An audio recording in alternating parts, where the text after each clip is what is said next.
오늘도 이 밤에도 여러분들과 함께 말씀을 나누려고 하는데요. 우리나라 말에 굉장히 좋은 말들이 많이 있는데 여러분 얼싸안다라는 혹시 단어를 아시나요? 얼싸안다. 이것은 그냥 단순히 앉는다라는 개념뿐만 아니라 우리의 내면까지도 보듬어 안는다라는 의미로 얼싸안는다라는 표현을 쓰더라고요. 특별히 이 밤이 주님께서 저와 여러분들을 얼싸안아 주시는 밤이 되길 간절히 소망합니다. 우리의 내면에 있는 고통, 남모르는 죄악, 또 기도의 제목 다 있으시잖아요.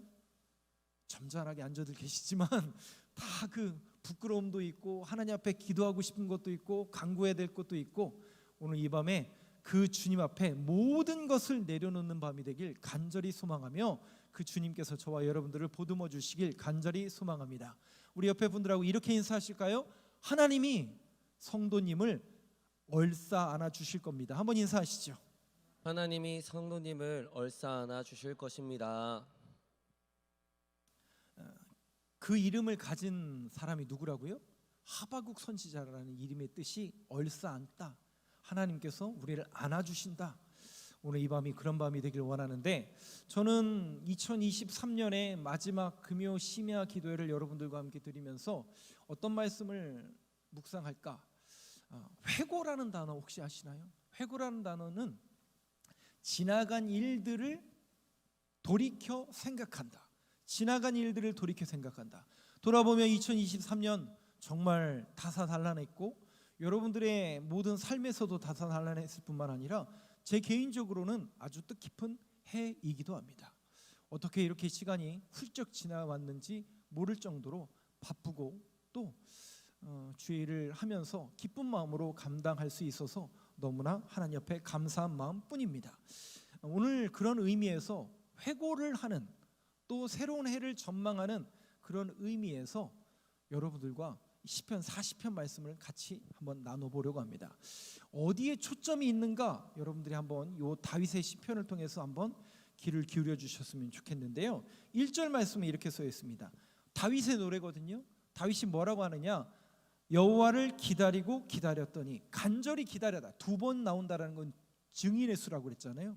그만큼 간절히 기다리고 기다렸더니 귀를 기울이사, 그러니까 뭔가 문제를 가지고 하나님 앞에 나아가 하나님이 내 기도에 응답하실런지, 하나님께서 내 기도에 귀를 기울여 주시는지 기다리고 기다렸더니 어떻게 하신다고요? 귀를 기울이사.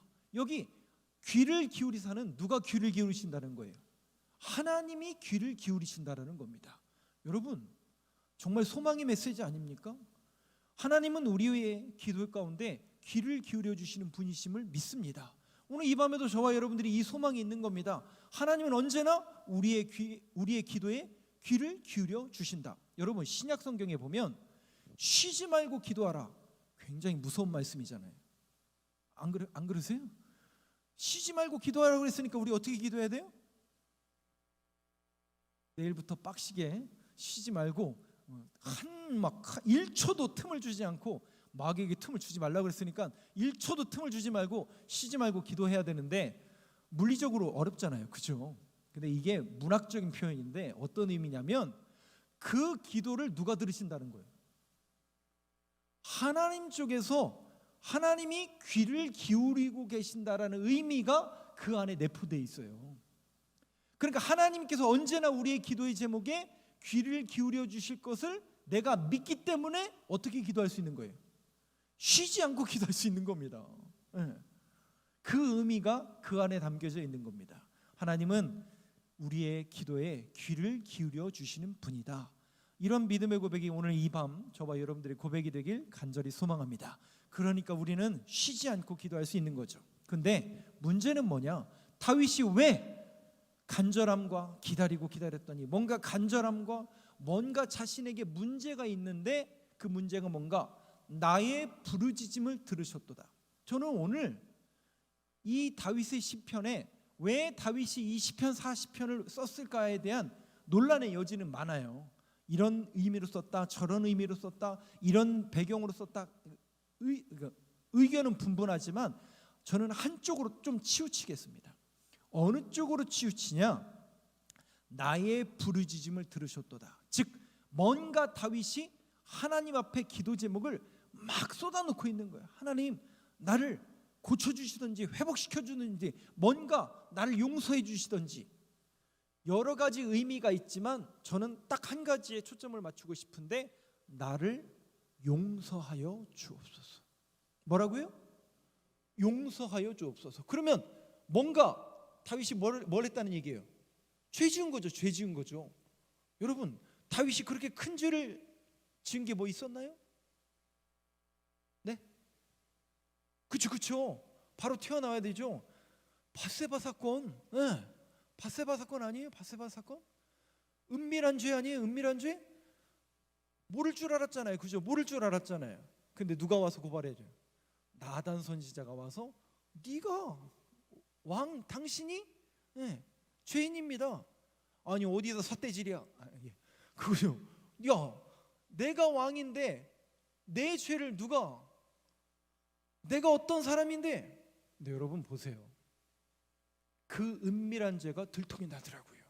그래서 다윗이 몸둘 바를 모르는 거예요. 몸둘 바를 모르는 거야. 내가 선한 왕의 대명사요, 모든 유대인들로부터, 아니 앞으로 기독교인들로부터, 유대인들로부터 칭송에 맞이하는 왕이 될 사람이 바로 난데, 내가 죄를 범하다니. 근데 이거 들통났어요? 안 들통났어요? 들통났죠? 얼마나 부끄럽겠어요. 몸둘 바를 모르고 참 면목 없는 인생 아닙니까? 그거를 나단 선지자가 고발했을 때 그 내용을 한번 보실까요? 사무엘하 12장에 나오죠. 12절하고 13절 말씀을 저하고 한 절씩 교독해 보겠습니다. 다윗이 들통났어요. 너는 은밀히 행하였으나 나는 온 이스라엘 앞에서 백주의 이 일을 행하리라 하셨나이다 하니, 다윗이 나단에게 이르되 내가 여호와께 죄를 범하였노라 하매 나단이 다윗에게 말하되 여호와께서도 당신의 죄를 사하셨나니 당신이 죽지 아니하려니와. 12절 보여주세요. 죄를 어떻게 범했다고요? 은밀히 행하였으나. 그러니 여러분 얼마나 소위 말해 쪽팔리겠어요. 왕으로 무슨 체면이 있겠어요. 그죠? 안 걸릴 줄 알았죠. 다 덮을 줄 알았죠. 근데 나단 선지자가 고발하는 겁니다. 은밀히 행하였으나. 오늘 제가 말씀이 주제가 회고와 전망이라고 말씀을 드렸는데, 그러면 우리가 뭘 회고해야 할 때일까요? 2023년의 이 마지막 금요 심야 저녁에 이 한 해 동안 저와 여러분들에게 은밀하게 행한 일이 있을까요? 없을까요? 없다고 해주세요. 저는 있어요. 여러분들은 없었으면 좋겠습니다. 근데 저는 있어요.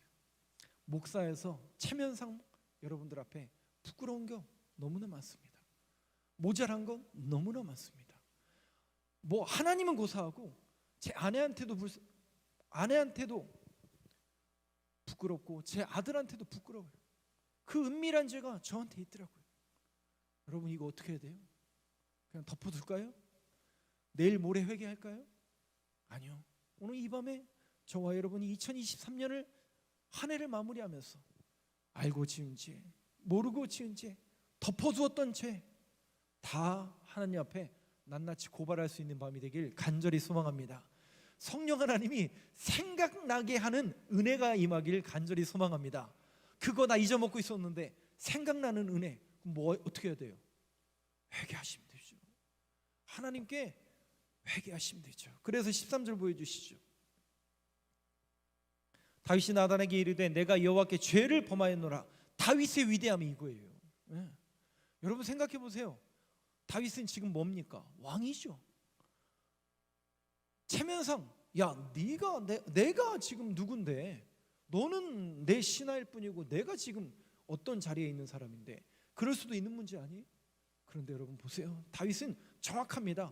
여호와께 죄를 범하였노라. 물러섬이 없습니다. 하나님 앞에 고발합니다. 하나님 앞에 다 내려놓습니다. 오늘 이 밤 저와 여러분들의 고백이 그렇게 하나님 앞에 내려놓길 간절히 소망합니다. 그렇게 내려놨더니 나단이 다윗에게 말하되 여호와께서도 어떻게 하신다고요? 당신의 죄를 사하셨나이다. 여러분 항상 우리 주님은 우리의 모든 죄악을, 우리의 모든 주홍 같은 그 죄악을 용서하시는 분이신 줄로 믿습니다. 그러니까 내려놓는 거죠. 하나님 앞에 다 내려놓는 거죠. 2023년 하나님, 내가 지은 죄, 알고 지은 죄, 모르고 지은 죄, 시간 지나서 잊어먹은 죄까지도 다 하나님 앞에 용서함을 받는 은혜가 임하는 이 밤이 되길 간절히 소망합니다. 다 털어내셔야 돼요. 다 털어내시고 주님을 제대로 만나고 제대로 주님 앞에 나아가 새해를 소망 가운데 준비하는 저와 여러분 되시길 간절히 소망합니다. 2절 말씀 보시죠. 시편 40편 2절 말씀. 2절 말씀 한번 같이 읽어보겠습니다. 시작. 나를 기가 막힐 웅덩이와 수렁에서 끌어올리시고 내 발을 반석 위에 두사 내 걸음을 견고하게 하셨도다. 나를 기가 막힐 웅덩이와 수렁에서, 아하, 그 죄악은 오직 우리 하나님만이 용서해 주실 수 있는 죄악 아닙니까? 부끄러웠던 죄악이에요. 은밀한 죄악. 혹시 누가 알까? 누가? 여러분 솔직히 다윗에게 이 마음이 있었을까요? 없었을까요? 있었겠죠.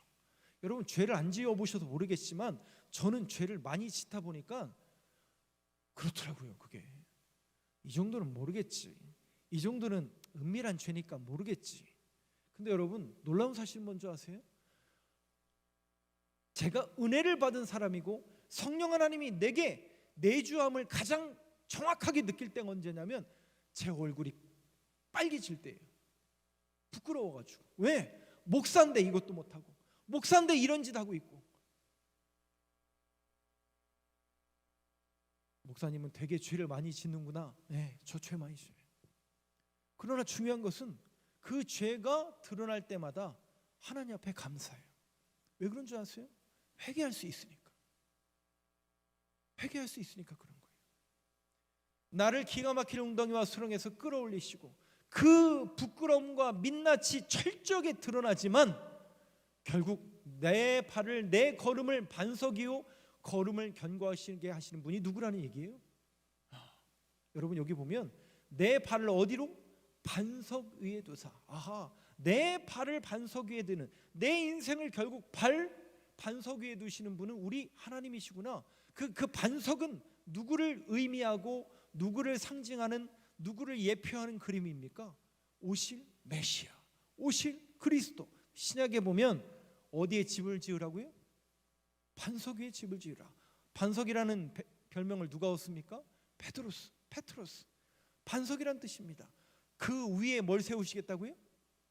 반석 위에 교회를 세우시겠다. 내 이름 위에 교회를 세우시겠다라는 겁니다. 반석은 예수 그리스도. 아하, 메시아가 오셔야 되고 메시아가 오실 것이고 그분이 우리의 모든 죄악을 담당하시며 죽으실 것을 예표하는 그림일 뿐만 아니라 그 주님이 왜 우리의 소망이 되시는지 다윗이 노래하고 있는 이 시편 말씀을 통해서 우리는 다시 한번 확인할 수 있다라는 것이죠. 그런 구원받은 사람이라면, 그 주님의 은혜와 은총을 입은 사람이라면 노래가 어떤 노래가 될까요? 3절 보여주시죠. 이 노래는 새로운 노래예요. 어떤 노래입니까? 뉴송이에요. 새로운 노래예요. 어제 불렀던 노래가 아니라 오늘 다시 불러지는 노래예요. 아, 목사님 어제도 이 찬송하고 오늘도 이 찬송하고 내일도 이 찬송할 텐데요, 달라요. 근데 왜 다르죠? 구원받았기 때문에. 구원은 ING예요. 매일매일 내 삶 속에서 이루어지는 거예요. 나는 또 죄를 짓지만 또 구원받고, 죄를 짓지만 회개함으로 구원받고. 그것이 우리의 삶 속에 매일같이 일어나니 내 노래가 어떤 노래가 된다고요? 뉴송이 되는 거예요. 새 노래가 되는 거예요. 아하, 오늘도 그 하나님께 올릴 찬송을 내 입에 두셨으니 그러한 새로운 노래가 이 밤에도 다시 한번 저와 여러분들이 용서함을 받음으로 인하여 저와 여러분들이 입술 속에 고백되어지는 새로운 노래가 되길 간절히 소망합니다. 그 노래는 듣는다고요? 본다고요? 그 노래는 놀랍게도 보더라고요. 아하, 뭔가 다르구나. 구원받은 백성들이 부르는 노래는 다르구나. 그냥 형식적으로 어떤 툴과 어떤 방법으로 부르는 노래가 아니라 구원받은 백성들의 노래는 다르구나. 그것을 정확하게 보여주는 그림이 바울과 실라가 감옥에 갇혔는데 노래를 불러요, 안 불러요? 이 사람들 지금 왜 거기 와 있는 거예요? 복음 전하다 거기 와 있어요. 복음 전하다 거기 와 있어요. 그러면 이상하죠? 하나님이 도와줘도 시원찮을 판에 감옥에 갇혀 있으면 복음은 끝난 건가요? 선교는 끝난 건가요? 아니요. 우리는 막장이란 곳이 없어요. 우리는 그 마지막이 없어요. 마지막이야말로 우리가 다시 일어날 곳인 거예요. 왜? 우리는 언제나 구원을 받을 사람들이거든요. 그래서 우리는 무슨 노래를 부르는 겁니까? 새로운 노래를 날마다 부를 수 있거든요. 그 믿음의 고백과 바울과 실라가 그렇게 노래를 부르니까 사람들이 본다고요, 안 본다고요? 듣는 정도가 아니라 그걸 보더라고요. 쟤네는 뭐하는 애들이지? 무슨 종류의 인간들이지? 이렇게 본다고요. 우리 교회를 향해서 저와 여러분들의 신앙생활을 통해서 믿지 않는 사람들이 봐야 안 봐요? 보죠. 뭔가 우리 교회는 다르구나, 저 교회 좀 다르구나, 뭔가 변화됐구나, 다르구나, 신앙생활이라는 게 뭔가 좀 다르구나. 똑같은 어려움을 당하고 똑같은 아픔이 있지만 뭔가 믿는 사람들은 다르구나. 여러분, 그게 정상입니다. 그리고 그 사람들은 우리를 보게 되어 있습니다. 여러분, 보게 되어 있습니다. 요즘은 이제 병원 신방을 못 가잖아요. 근데 옛날에는 병원 신방을 자주 갔잖아요. 근데 요즘은 병원에 가가지고 찬송을 부를 수 있을까요? 없을까요? 죄송하지만 부르면 요즘 사람들 말로 민 뺏기신다고 합니다. 민 뺏기신다고 합니다. 언젠가도 서울의 병원에 갔었을 때도 쫓겨난 적도 한 번 있습니다. 근데 여러분, 병원에서 여러분들이 이제 입원해 보신 분들도 있고 그런 어려운 가운데 있었던 분들의 그런 간증이나 그런 믿음의 고백을 들어보면 결국 우리 신앙인들이 뭔가 다른 것을 거기서 보여주죠. 그 자리는 어떤 사람들이에요? 전부 그런 분, 아픔, 그러니까 대부분 그렇잖아요. 병동이라는 곳이 비슷한 아픈 분들끼리 다 모여 있잖아요. 근데 우리 신앙인들은 뭔가 다른 걸 보여주잖아요. 똑같이 아프죠. 똑같이 무통 주사 맞고 있죠. 그런데 뭔가 다르죠. 왜? 노래가 나오니까. 노래가 나오니까. 제가 지난 수요 저녁 예배 때 말씀드렸던 거 기억나시나요? 여호와는 나의 목자시니? 기억나시나요? 이게 반사적으로 나오잖아요. 우리는 안 그러세요? 우리는 반사적으로 이게 노래가 나오잖아요. 반사적으로. 그러니까 그걸 어떻게 한다고요? 사람들이 보는 거예요. 듣는 게 아니라 보는 거예요. 쟤는 뭔가 믿는 구석이 있구나. 그 믿는 구석이 여러분들에게 뭡니까? 예수 그리스도. 뭔가 다르구나. 뭔가 있구나. 그러니까 여러분 보세요. 사도 바울이 거기에서 풀려나는 게 구원이라고 생각했다면 풀렸을 때 빨리 도망가는 게 정상이죠. 그죠? 근데 바울과 실라가 빨리 도망갑니까? 거기서 뭔가 한 가지 일을 더 하고 갑니까? 한 가지 더 일을 하고 가죠. 뭐지? 왜 지금 이런 일들이 벌어지는 거지? 하나님, 이거 빨리 풀어주세요. 나 억울하게 지금 하나님의 일을 하다가 감옥에 갇혔는데 나 풀어주세요 라고 기도했다면 풀어졌으니까 할렐루야 하고 튀어나갔을 거예요. 근데 뭐지? 왜 이런 일들이 벌어지는 거지? 여기에도 누가 있어요. 여기에도 누가 있어요. 구원받아야 될 백성들이 있었구나. 왜? 본 사람들이 있거든요. 본 사람들이 있었거든요. 그 눈이 열려지니까 누가 있었죠? 간수가 기다리고 있었잖아요. 간수가 기다리고 있었잖아요. 놀라운 일 아닙니까? 본다니까요, 여러분. 여러분, 저와 여러분들의 노래를, 뭔가 구원받은 백성으로의 변화된 새로운 노래를 저와 여러분들의 모든 삶의 자리에서 불려지게 되기를 간절히 소망합니다. 그 노래는 들려지는 노래가 아니라 보여지는 노래가 될 겁니다. 그래서 여러분들 때문에 궁금할 거예요. 저 사람은 어떤 종류의 인간이지? 저 사람은 왜 저렇게 웃을 수가 있는 거지? 저 사람은 믿는 구석이 무엇인지 세상 사람들이 궁금해져야 돼요. 궁금해져야 돼요. 그러면서 3절 말씀을 3절 다시 한번 보여주시면, 사람이 보고 두려워하여 어떻게 한다고요? 여호와를 의지하리로다. 그 사람들이 결국 복음을 전하니까 거기에서 그 간수가 죽으려고 그랬잖아요. 아니야. 하나님은 당신을 사랑하셔서 이 노래를 보게 하셨고 나를 이 자리로 인도하셨다라는 사도 바울의 그 고백 가운데 그 집안이 놀랍게도 구원을 받게 되죠. 그러면 그 지역이 어느 지역이었어요? 빌립보. 그래서 빌립보는 루디아라는 자색옷감 사장님의 집에서 이 간수와 함께 수많은 무리의 사람들이 빌립보 교회를 형성해 가니 나중에 사도 바울의 기쁨의 서신이 뭡니까? 빌립보서 아닙니까? 내가 빌립보 교회를 생각할 때마다 너무나 기쁘고 기쁘다. 왜요? 이런 믿음의 사람들이 있기 때문에 그런 것 아니겠습니까? 그러니까 우리가 신앙인으로서 힘을 얻는 건 뭐냐면 이런 신앙의 스토리들이 있어야 된다라는 것을 말하는 거죠. 아하, 그렇게 어려웠던데 하나님께서 나를 구원하셨고 그 연약함 가운데서도 나를 붙들어 주셨던 그 은혜가 우리에게 주어질 때 그것이 우리에게 힘이 되고 자양분이 될 수 있다라는 믿음의 고백. 또 세상 사람들도 우리를 보고 교회를 보고 여러분들을 보고 여호와를 의지하리로다. 우리 교회가 또 저와 여러분들의 모든 신앙생활에서의 노래가 그런 은혜가 있게 되길 간절히 소망합니다. 자, 마지막으로 그렇다면 오늘 다윗이 이런 노래를 부를 수 있었던 마지막 근거와 동기는 어디에서 비롯되어야 될 것인가? 오늘 이 밤에도 저와 여러분들이 무엇을 소망하며 기도해야 될 것인가? 5절 말씀을 한번 보여주시죠. 한번 같이 읽겠습니다. 시작. 여호와 나의 하나님이여 주께서 행하신 기적이 많고 우리를 향하신 주의 생각도 많아 누구도 주와 견줄 수가 없나이다.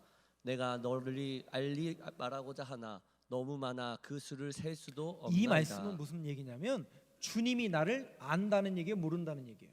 아니, 주님이 놀랍게도 나보다 하나님이 나를 더 많이 아신다라는 문학적인 표현이 이 내용입니다. 무슨 내용이라고요?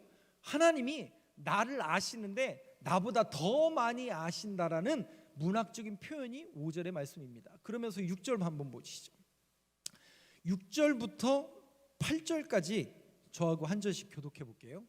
주께서 내 귀를 통하여 내게 들려주시기를 제사와 예물을 기뻐하지 아니하시며 번제와 속죄제를 요구하지 아니하신다 하신지라. 그때 내가 말하기를 내가 왔나이다. 나를 가리켜 기록한 것이 두루마리 책에 있나이다. 8절 같이 읽겠습니다. 나의 하나님이여 내가 주의 뜻 행하기를 즐기오니 주의 법이 나의 심중에 있나이다 하였나이다. 자 보세요. 다윗의 마음속에 뭐가 있어요?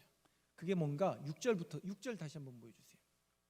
그러니까 6, 7, 8절은 다윗의 얘기가 아니에요. 잘 보세요. 주께서 내 귀를 통하여 내게 들려주시기를, 그러니까 하나님께서 나에게 들려주신 말씀인 거예요. 이미 내 마음속에 있는 말씀인데 그 말씀이 뭐냐? 제사와 예물을 기뻐하지 아니하시며 번제와 속죄제를 요구하지 아니하신다 하신지라. 7절 보여주시죠. 그때 내가 말하기를 내가 왔나이다. 나를 가리켜 기록한 것이 두루마리 책에 있나이다. 하나님의 말씀을 지금 다윗이 얘기하고 있어요. 그러면서 8절 보여주시죠. 나의 하나님이여 내가 주의 뜻 행하기를 즐기오니 주의 법이 나의 심중에 있나이다 하였나이다. 즉 내 심령 속에 하나님의 말씀이 틀어박혀 있다라는 믿음의 고백을 다윗이 하고 있는 겁니다. 여러분 잘 보세요. 시편 119편에 보면 청년이 무엇으로 그의 행실을 깨끗하게 하리로 주의 말씀만 지킬 따름이니이다. 다윗은 어렸을 때부터 들은 말씀이 있는 거예요. 그러니까 그 말씀이 나의 심중에 있으니까 이게 죄인지 아닌지 알 수 있을까요, 없을까요? 정확하게 아는 거죠. 이건 아니야. 기호야 정신 차려. 이건 네가 해야 될 일이 아니야. 너 목사야. 정신 차려. 이 음성이 저에게 들릴까요, 안 들릴까요? 그 기준이 뭐예요? 항상 하나님의 말씀인 거죠. 하나님의 말씀이 내 심중에 있으니까 그것이 분별할 수 있는 판단력과 기준과 근거가 되는 겁니다. 그 말씀에 이르기를 결국 그 말씀을 통해서 누가 오시게 되어 있다고요? 예수 그리스도. 결국 우리가 이 밤에도 새해를 준비하면서 다가올 새해, 여러분 제가 수요 저녁 예배에도 말씀을 드렸잖아요. 내년도 더 좋아질 겁니다. 뭐가 더 좋아질 건데요? 우리나라 GNP도 오르고 뭐 경제력도 오르고 월급도 오르고 그런 건가요? 근데 물가는 더 오르는데 그렇잖아요. 씀씀이는 더 많아져야 되는데 오르는 게 아니라 더 내려가죠. 희망, 세상적인 소망, 전쟁을 왜 이렇게 안 끊기는 거예요? 기근과 도처에 여러분들 그 예상하는 그런 내용들 보면 지진, 또 화산, 이런 거 계속 암시되는 건 종말론적인 것만 암시되지 않습니까? 가면 갈수록 더 암울해지게 되어 있습니다.